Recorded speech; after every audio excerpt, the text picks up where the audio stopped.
लेकिन पूरे दिन यही सोचते ना एकादशी आज तो खा ही नहीं सकता, अरे एकादशी आज तो यूं ही नहीं कर सकता, एकादशी आज, वो बोझ, वो पाप के आप मार्ग पर ले जाएगा आपको।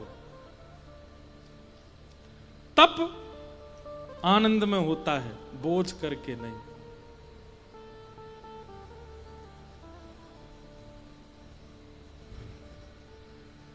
तो सबसे पहला द्रव्य यज्ञ, दूसरा तप यज्ञ, तीसरा योग यज्ञ। योग यज्ञ किसको कहते हैं? योग होता है मिलन को, मिलन को योग कहते हैं। रसिकों से मिलना, वैष्णवों से मिलना, संतों से मिलना, ब्रजवासियों से मिलना, कथाएं सुनना, ये सब योग है। समय समय पर अपने शरीर को, इंद्रियों को योग के मार्ग पर ले जाना, वो योग यज्ञ है। तो द्रव्य यज्ञ, तप यज्ञ, योग यज्ञ। चौथा है स्वाध्याय यज्ञ। कभी कभी स्वयं रामायण जी का अध्ययन करना, कभी कभी स्वयं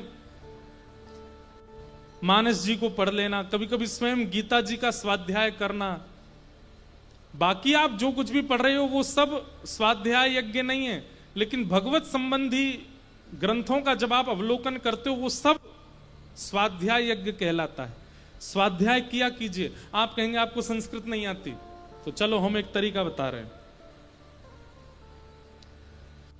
गीता प्रेस गोरखपुर आज की डेट में भारत के सनातन संस्कृति की सबसे बड़ी प्रेस है, जिसके द्वारा सारे ग्रंथ अवेलेबल होते हैं।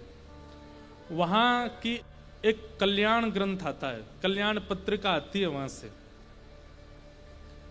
उस कल्याण पत्रिका में भारतवर्ष के सब विद्वान अपने अपने लेख और कोई कोई कथाएं लिखते हैं हिंदी में। संस्कृत श्लोक होते हैं, फिर हिंदी में उनका अनुवाद होता है। उसको आप लोग रजिस्टर कर लो, वो आपके घर हर महीने आएगी। और आपका चैलेंज ये, दूसरी आवे उससे पहले पहली पूरी करनी है। इतनी पतली किताब आती है और इतनी रोचक, इतनी आनंदमयी कथाएं होती हैं कि आप अपने घर के बच्चों को सुनाओ। स्वयं की जीवन उपयोगी कई बातें। जब इससे थोड़े निपुण हो जाओ तो फिर स्वामी श्री राम सुखदास जी महाराज, उनके द्वारा गीता जी का व्याख्यान किया गया है, उसका नाम है गीता प्रबोधिनी। श्लोक है, फिर श्लोक का सीधा अर्थ है, और फिर स्वामी जी का प्रवचन है उस श्लोक पर। आप जब उसको पढ़ेंगे ना, ऐसा दिमाग खुलने लगेगा, एक एक रोम रोम पुलकित हो जाएगा। जीवन के सारे जितने सॉल्यूशन, मतलब जितने आप फंस गए हो इक्वेशन में, सबके सॉल्यूशन निकल आएंगे। गीता प्रबोधिनी। लेकिन वही बात है ना, सुन लोगे और कई लोग ऑर्डर करके मंगा भी लेंगे, लेकिन फिर पढ़ेंगे नहीं। क्या करना है? महाराज जी आते तो हैं उल्लासनगर कथा सुनाने, हो जाएगा। हमारे वसंत शाह दरबार में हर साल कथा होती है। कथा एक बार होती है, पर उसके बाद और भी रसिक जन आते रहते हैं यहाँ पे, तो क्या करना है पढ़ के।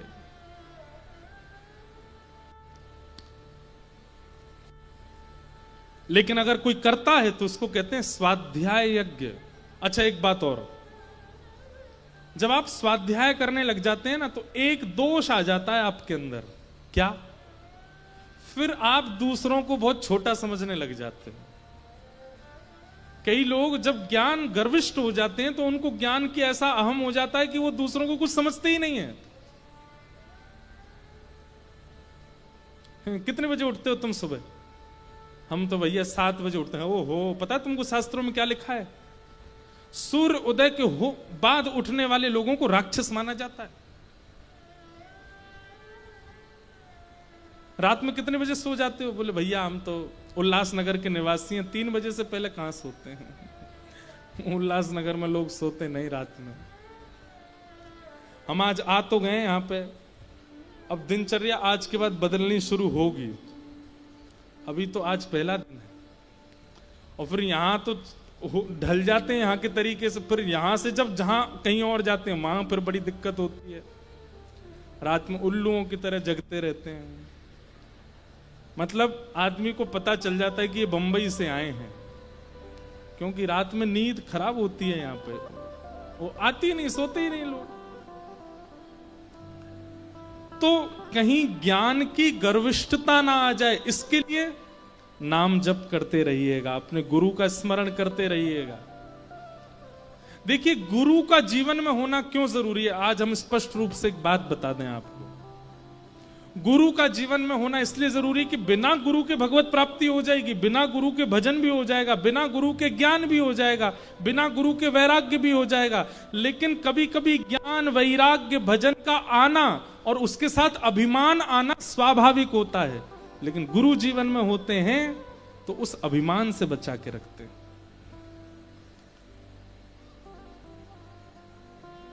समझ में आई बात? और वो भी श्रेष्ठ गुरु, प्रभावशाली नहीं, स्वभावशाली गुरु यदि हो जीवन में तो अभिमान नहीं आने देंगे। अगर विरक्ति भी आ गई तो, ज्ञान भी आ गया तो, वैराग्य भी आ गया तो, प्रेम लक्षणा भक्ति भी आ गई तो, गुरु अगर हैं अभिमान नहीं आने देंगे। और क्षमा कीजिए, गुरु होने के बाद भी अभिमान आ गया तो दोष गुरु का नहीं है, आपका ही है। आप अपने शिष्यत्व का निर्वहन नहीं कर रहे हो ढंग से, इसलिए अभिमान आ गया। मान नहीं आ सकता।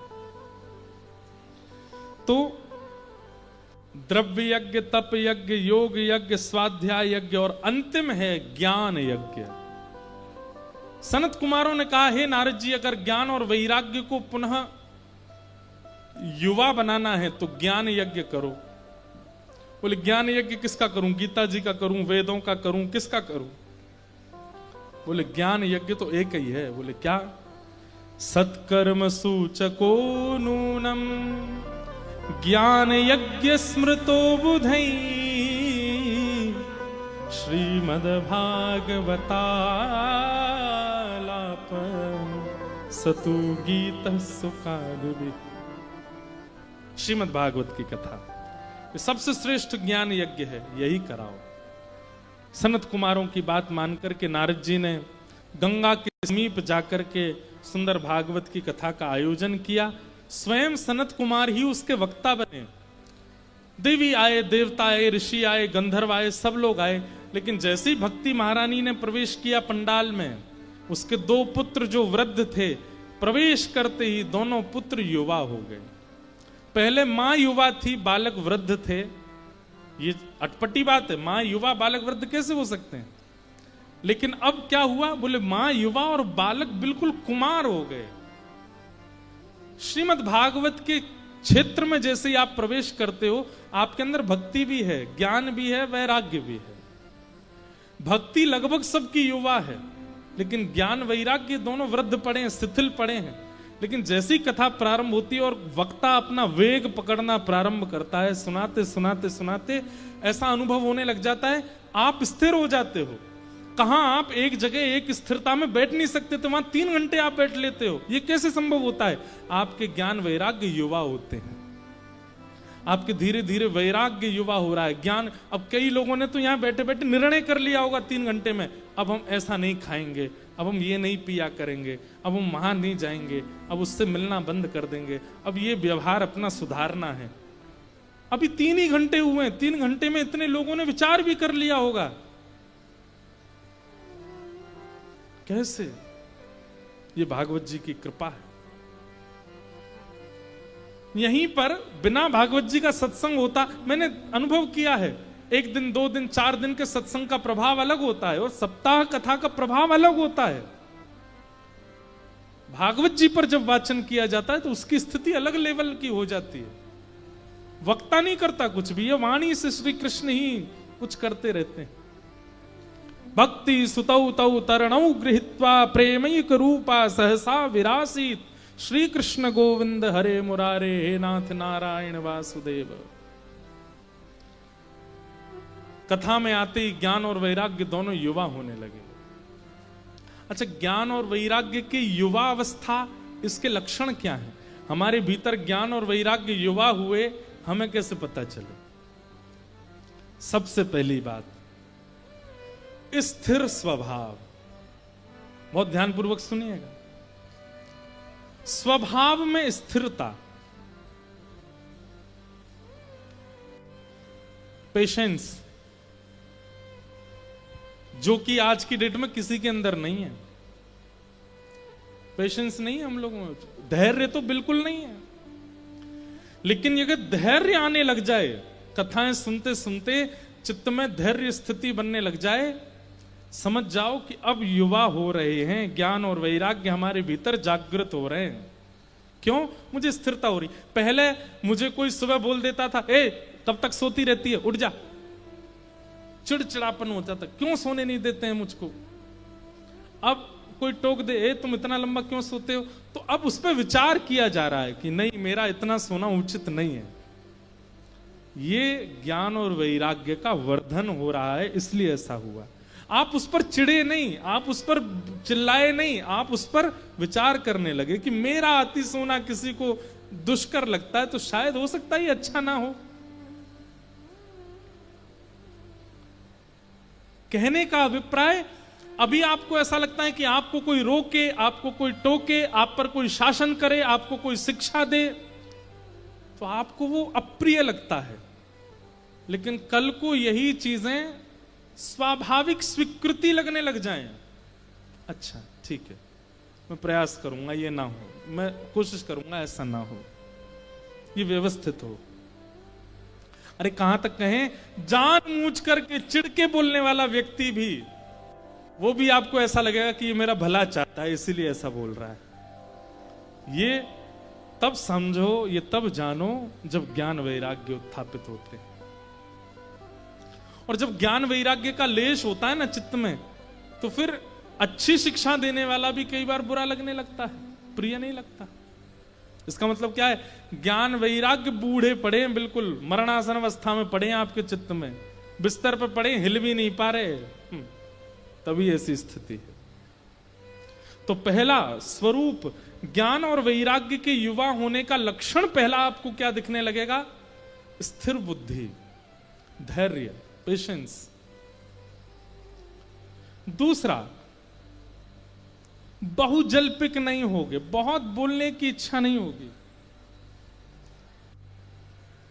बहुत बोलने का भाव नहीं होगा, बहुत बोलने का मन नहीं होगा। कम चर्चाओं में, कम वार्ताओं में, कम भावों में ही अपनी बातें पूरी करने का स्वभाव। सुनने की ज्यादा इच्छा होगी, बोलने की कम। आप कभी अनुभव करेंगे कि बहुत कम बोलने वाला व्यक्ति विचारशील होता है। मैं कथाओं में कहा करता हूं कि व्रत दो ही होते हैं, अन्न का व्रत और बोलने का व्रत, मौन व्रत। ये दो ही हमारी स्थिति बिगाड़ते बनाते हैं। जैसा खाओ अन्न वैसा होवे मन, ठीक वैसे ही जैसी होवे वाणी, जैसा हमारा वाणी होती है। बोलते तो हैं जैसा होवे पानी वैसे होवे वाणी, पर नहीं, कई बार वाणी से भी आपकी स्थिति परिवर्तित हो जाती है। इसलिए जितना हो सके इन दो पे थोड़ा ब्रेक लगाइए। भोजन और बोलपन, ये दो जितने कम होंगे उतने विचारशील बनोगे।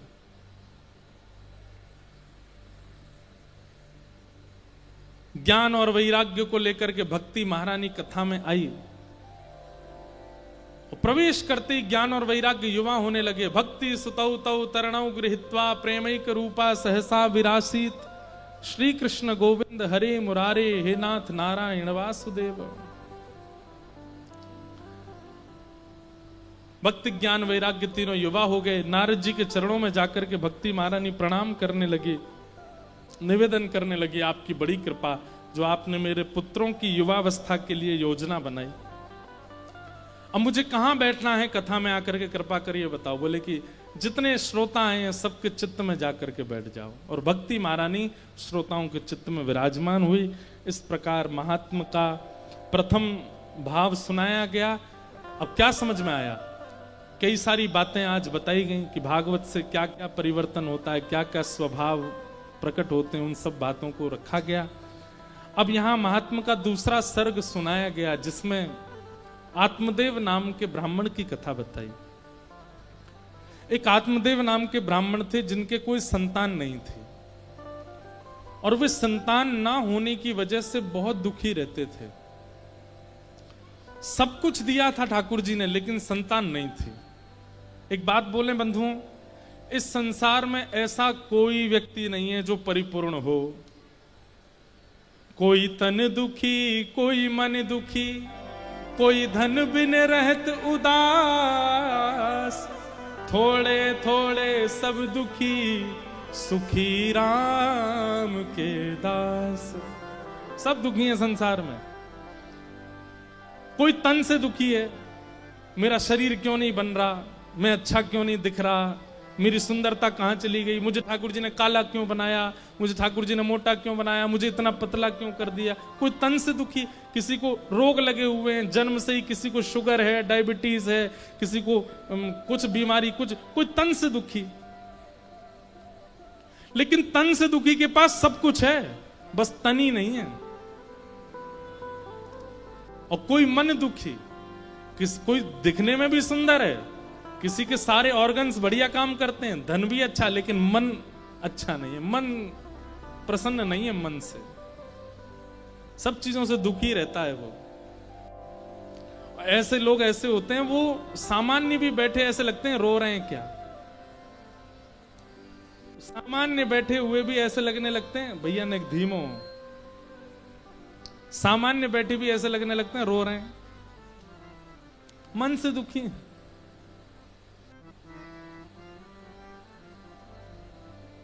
क्या हो गया, ऐसे उदास क्यों हो गए? भोजन करके आया हूं तो क्या हो गया, रोटी गर्म नहीं थी, ठंडी थी, इसलिए उदास हो गया। क्या हो गया, रात को 1 बजे गया था स्कूटी पे बैठ के, क्यों गए थे, आइसक्रीम खाने गया था, तो क्या हो गया, पिघली हुई मिली, जमी हुई नहीं मिली, दुखी बैठे हैं इसी बात से। क्या हो गया, रात भर सोया नहीं, क्यों, एसी का रिमोट खो गया, 24 पे चल रहा था, मुझे 20 पर रख के सोने की आदत है, मन से दुखी है। बताओ ये कोई दुखी होने वाली बात है? कई लोगों के लिए संसार में दुख का कारण ब्रांडेड होता है, वो ब्रांडेड दुखी होते हैं। कई लोग ब्रांडेड दुखी हैं, उनको बिना ब्रांड के वो दुखी रहते हैं। आप कपड़े पहन के अच्छे लग रहे हो, इससे उनको मतलब नहीं है कितने का आया, लाख से नीचे का आया तो तुम चाहे जितने बढ़िया लग रहे हो बुरे ही हो। कई लोग ऐसे भी दुखी हैं, मैं ये कैसे पहन सकता हूं, मैं ये कैसे बैठ सकता हूं, मैं ये कैसे खा सकता हूं।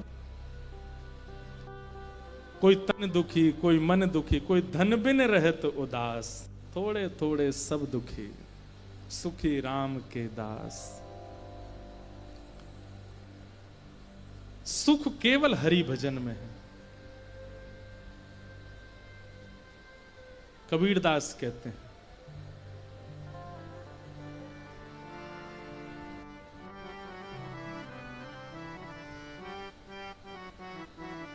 मन लाग्यो मेरो यार फकीरी में, मन लाग्यो मेरो यार फकीरी में, हे मन लाग्यो मेरो यार फकीरी में, ओ मन लाग्यो मेरो यार फकीरी में, ओ मन लाग्यो मेरो यार फकीरी में, ओ मन लागो मेरो यार फकीरी में। जो सुख पायो राम भजन में, जो सुख पायो राम भजन, जो सुख पायो राम भजन में, जो सुख पायो राम भजन, सो सुख नाही अमीरी में, सो सुख नाही अमीरी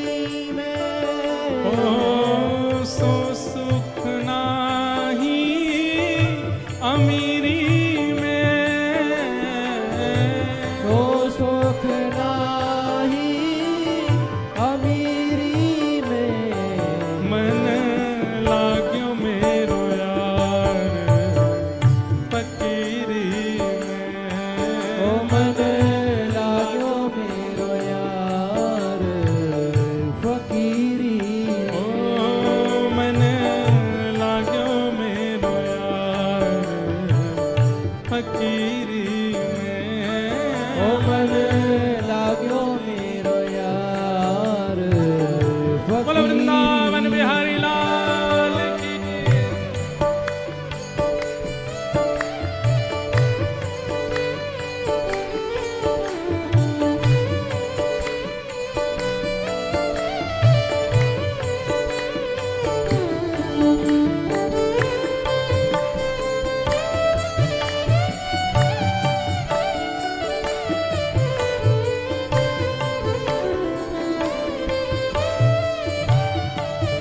श्री राधा वल्लभ लाल की।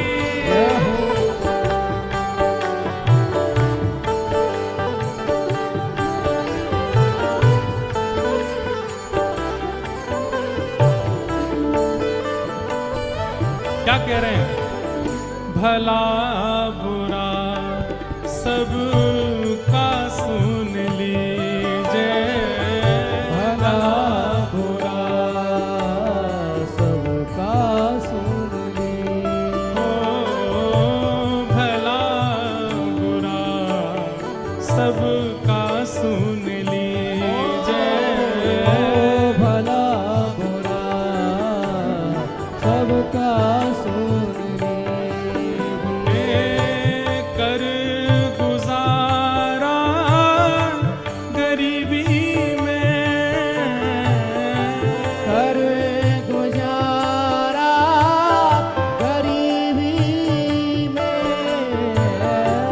कर ले गुजारा गरीबी में। कर ले गुजारा गरीबी में, मन लाग्यो मेरो यार फकीरी ओ में। मन लागा मेरा यार फकीरी ओ में। मन लाग्यो मेरो यार फकीरी ओ में। मन लाग्यो मेरो यार फकीरी। और क्या कहते हैं? ओ प्रेम नगर में रहनी हमारी, प्रेम नगर में रहनी हमारी, हाँ, प्रेम नगर में रहनी हमारी। प्रेम नगर में रहनी हमारी। ओ भली बन आई सबूरी में, भले बन आई सबूरी में, कहत कबीर सुनो भाई साधो। कहत कबीर सुनो भाई साधु। कहत कबीर सुनो भाई साधो। कहत कबीर सुनो भाई साधु। साहिब मिले सबूरी में, साहिब मिले सबूरी में, ओ मन लाग्यो मेरो यार फकीरी में। ओ मन लाग्यो मेरो यार फकीरी में। ओ मन लाग्यो मेरो यार फकीरी में। ओ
सब दुखी सुखी राम के दास।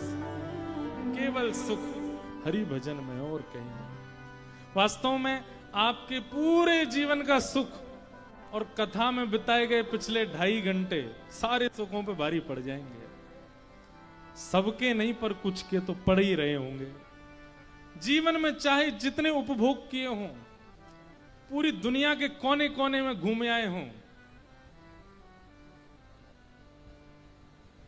लंदन घूम आए, अमेरिका घूम आए, ऑस्ट्रेलिया घूम आए, न्यूजीलैंड घूम आए, सब जगह घूम आए, पर आखिर ठौर तो श्री किशोरी जी के चरणारविंद है। जो सुख वहां मिल जाएगा वो कहीं नहीं मिलेगा।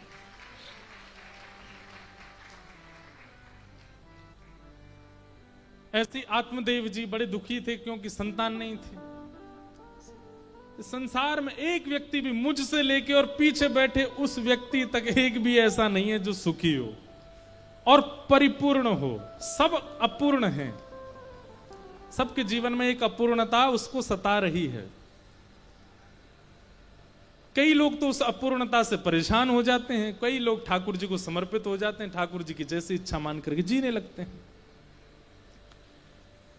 सत्य बात तो यह है बंधुओं, परिपूर्ण आप कभी हो नहीं सकते।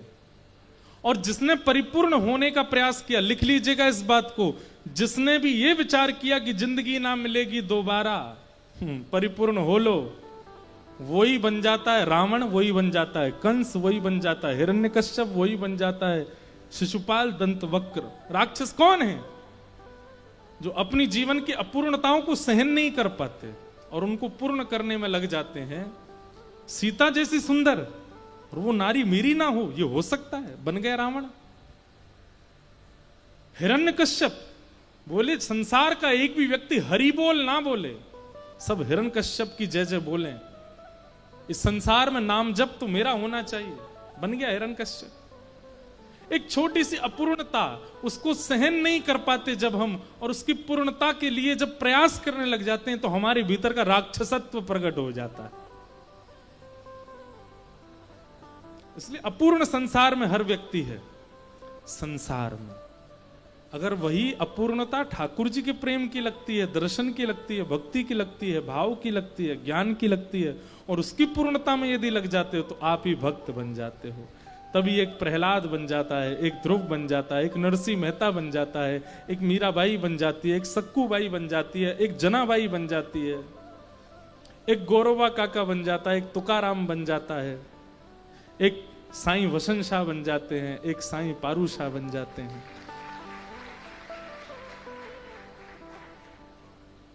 अपूर्ण सब हैं और पूर्ण करने का स्वभाव सबका है, पर संसार की अपूर्णता को पूर्ण करने वाला राक्षसत्व को प्राप्त होता है और भक्ति की अपूर्णता को पूर्ण करने वाला भगवतत्व को प्राप्त होता है।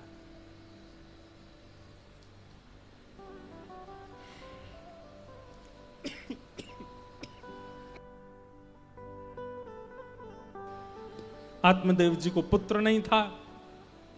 इसी शोक में प्राण त्यागने गए तो एक महात्मा ने फल दे दिया। बोले तुम्हारे घर संतान होगी लेकिन पत्नी को नियम से रहना पड़ेगा। आत्मदेव जी बोले मरता क्या नहीं करता, सब करेंगे हम, आप बता दो। आत्मदेव जी ने नियम बताए, सत्यम शौचम दया दानम एक भुक्तुम तु भोजनम वर्षावधि स्त्रिया कार्यम तेन पुत्रोति निर्मल। सत्य का आचरण करे, पवित्रता रखे, दया करे, दान करे और एक समय भोजन करे। इस फल के सेवन के बाद कुछ महीनों तक एक वर्ष तक इन 5 नियमों का पालन करेगी तो उसके गर्भ में एक श्रेष्ठ बालक का जन्म, एक श्रेष्ठ बालक आएगा। वैसे तुम्हारी रेखा मैंने पढ़ी है माथे कि तुम्हारे 7 जन्मों तक संतान का कोई योग नहीं है, लेकिन मैं अपने पूरे जीवन का फल देता हूं, ये फल अपनी पत्नी को खिला देना। लेकिन इस फल को खाने के बाद 1 वर्ष तक ये 5 नियम पालन करने पड़ेंगे। कौन कौन से? सत्यम, शौचम यानी पवित्रता, दया, दानम और एक भुक्तुम तु भोजनम। वर्षावधि स्त्रिया कार्यम, 1 वर्ष यदि तुम्हारी पत्नी ने यह काम कर लिया, तेन पुत्रोति निर्मल, तो उसके गर्भ से दिव्य बालक जन्म लेगा। पत्नी को जाकर के फल दिया आत्मदेव जी ने, पर पत्नी धुंधुली, संतों की बातों पर विश्वास ना करने वाली। उसने कहा फल खाने से कोई संतान आ जाते हैं? रुको, अगर इस फल में इतनी ताकत है, गैया को खवा देते हैं, ये भी तो बांझ पड़ी है। अपनी गाय को जाकर के फल खिला दिया, पति को बिना बताए। पति से तो कहा मैंने खा लिया, और स्वयं बोली कि अब मैंने फल खाया है, इन 5 नियमों का पालन करने के लिए मैं मायके जाऊंगी, वहीं रह करके होंगे मुझसे। पति देव सीधे साधे बोले चले जाओ। 1.5-2 वर्ष अपने मायके रही, वहीं उसकी सहेली ने एक बालक को जन्म दिया, उसको बहुत सारा धन दे दिया, बोले तेरे 9 बालक हैं, 10वां बालक मुझे दे दे, पतिदेव को जाके दिखा दूंगी, दो हो गई संतान। 1.5-2 वर्ष बाद आई, आकर के पतिदेव से कहा पुत्र ने जन्म लिया। पति इतना प्रसन्न हो गया, सीधे बोले भाले आत्मदेव बेचारे, संत की कृपा से हमारे घर पुत्र हुआ। और यहीं 2 वर्ष व्यतीत होने के बाद उनकी गौशाला की गाय ने भी एक बालक को जन्म दिया, जो मानवों जैसा ही था, कान उसके गऊ जैसे थे। जैसे ही आत्मदेव जी को पता चला, बड़े प्रसन्न हो गए। अपने पुत्र का नाम नारायण रखना चाहते थे, पर पत्नी ने कहा मैं धुंधुली, बेटे का नाम धुंधुकारी, पुत्र का नाम धुंधुकारी हुआ। अच्छा एक बात बोलें, बुरा तो नहीं मानोगे? बोल दें। आजकल एक ट्रेंड चला है, आधा नाम पिता का आधा मां का जोड़ के बच्चों का नाम धर देते हैं। वो ना तो किसी देवी का नाम है, ना किसी देवता का नाम है, ना किसी भगवान का नाम है, कोई वैदिक नाम नहीं है वो।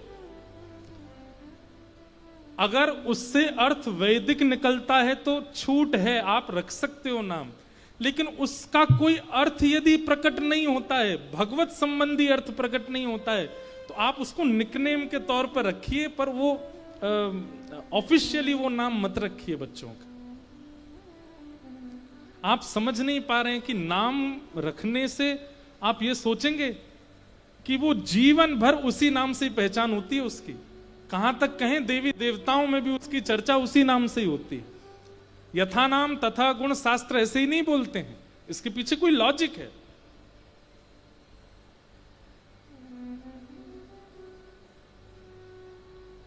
आप कभी भी किसी माला जपने वाले को, तिलक लगाने वाले का नाम टॉमी नहीं सुन सकते।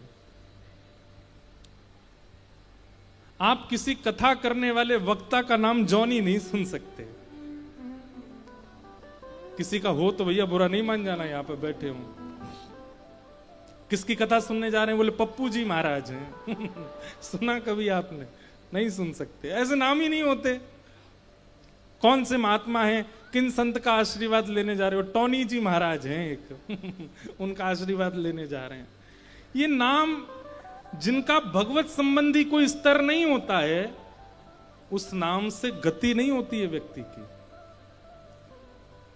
इसलिए हमारी बात मानिएगा, माता पिता जो अपना कंबाइंड करके नाम रखते हैं, वो निकनेम के तौर पर रख लो, घर में उस नाम से बुला लो, लेकिन ऑफिशियली तो कोई भगवत संबंधी नाम होना चाहिए बालकों का।